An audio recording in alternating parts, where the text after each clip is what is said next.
Hello viewers, welcome to my channel Shortcook. আজ আমি চলে এসেছি সয়াবিন কষার রেসিপি নিয়ে। আমি বলতে পারি সয়াবিন কষার রেসিপিটি কিন্তু মাংসের স্বাদকেও হার মানাবে। তাহলে রেসিপিটি প্রথম থেকে শেষ অবধি দেখার অনুরোধ রইল। আর আমার চ্যানেলে না যদি এখনও সাবস্ক্রাইব করে থাকেন, প্লিজ আমার চ্যানেলকে সাবস্ক্রাইব করে দেবেন আর পাশে থাকা বেল আইকনটি প্রেস করে দেবেন আমার নতুন ভিডিও নোটিফিকেশান সবার আগে পাওয়ার জন্য।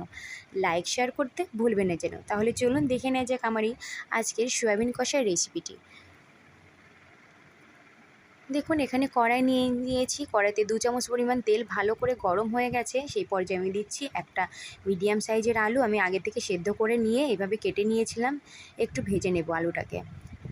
তো সোয়াবিনের জন্য যে আলুটা ওটা আমার ভাজা হয়ে গেছে। এ পর্যায়ে আলুটাকে আমি এখন তেল থেকে তুলে নিচ্ছি আর দিয়ে দিচ্ছি সয়াবিন, যেটা আমি আগে থেকে সেদ্ধ করে লবণ হলুদ মাখিয়ে রেখেছিলাম। আর সেদ্ধ করার সময় কিন্তু আমি একটু লবণ দিয়ে সেদ্ধ করেছিলাম, যাতে ভালো করে সোয়াবিনের মধ্যে লবণটা ঢুকে যায়।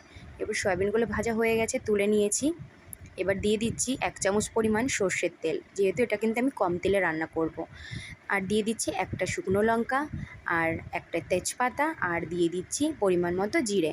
এবার এই ফোড়নটাকে আমি ভালো করে ভেজে নেব। ভেজে নেওয়ার পর দিয়ে দিচ্ছি একটা ছোট সাইজের টমেটো, একটু ছোট ছোট করে কেটে রেখেছিলাম। সেটাকে একটু তেলে মোটামুটি 30 সেকেন্ড একটু ভেজে নেব।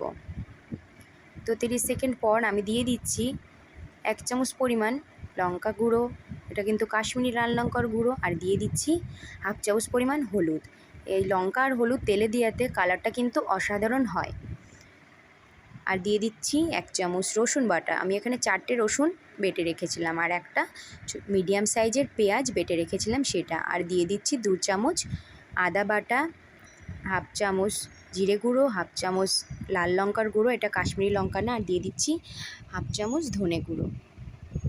দিয়ে এটাকে একটু আমি কষিয়ে নেব ভালো করে। মশলাটাকে আমি ভালো করে কষিয়ে নেব মোটামুটি 1 মিনিটের জন্য। আমি একটু লবণ দিয়ে এবার মশলাটাকে একটু ভালো করে কষিয়ে নেব। এবার তারপরে লবণটা দেওয়ার পরে দিয়ে দিচ্ছি একটু চিকেন মশলা, ফ্লেভারটা ভালো হবে সেই জন্য, যে একটু চিকেন টেস্ট হবে, এর জন্য আমি চিকেন মশলাটা অ্যাড করলাম। জল দিয়ে আমি মোটামুটি 1 মিনিট নেড়ে নেওয়ার পর দিয়ে দিচ্ছি 1 চামচ চালের গুঁড়ো। চালের গুঁড়োটা দেওয়াতে গ্রেভিটা একটু গাঢ় হবে, এর জন্য আমি চালের গুঁড়োটা দিলাম। চালের গুঁড়োটা কিন্তু অপশনাল, আপনারা নাও দিতে পারেন। চালের গুঁড়োটা দিয়ে কষিয়ে নিলাম মোটামুটি 2 মিনিট। একটু ভালো করে কষিয়ে নেওয়ার পর আরেকটু নেড়েচেড়ে নিচ্ছি।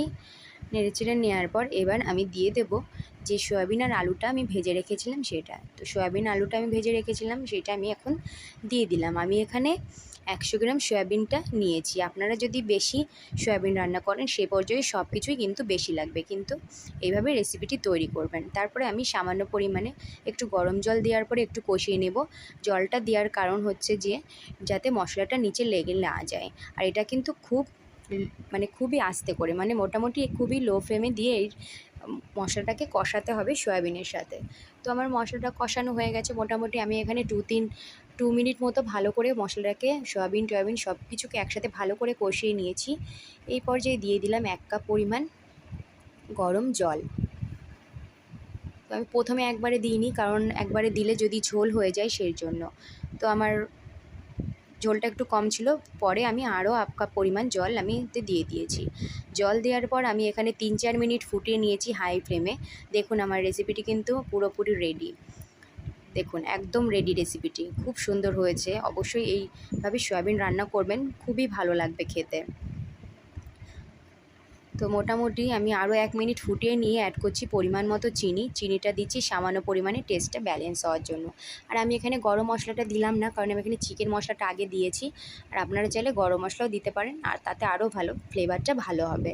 দেখুন আমি ঢাকা দিয়ে রেখেছিলাম মোটামুটি 2 মিনিট, একটা স্ট্যান্ডিং টাইম দিয়ে। তারপরে ফিরে এসে একটা প্লেটে আমি এটাকে তুলে নেব। দেখুন আমি একটা প্লেটে তুলে নিয়েছি। এটা কতটা সুন্দর হয়েছে দেখতে। রেসিপিটি কিন্তু খেতেও অনেকই সুন্দর, অনেকই মজাদার হয় এই রেসিপিটি খেতে। অবশ্যই রেসিপিটি ট্রাই করার অনুরোধ রইল।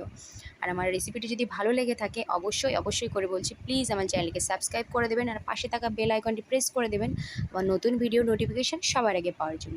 আর লাইক শেয়ার করতে ভুলবেন না যেন। তাহলে দেখা হচ্ছে অন্য কোনো দিন অন্য কোনো রকম রেসিপি নিয়ে। আজ তাহলে আসি, দেখা হচ্ছে। ধন্যবাদ।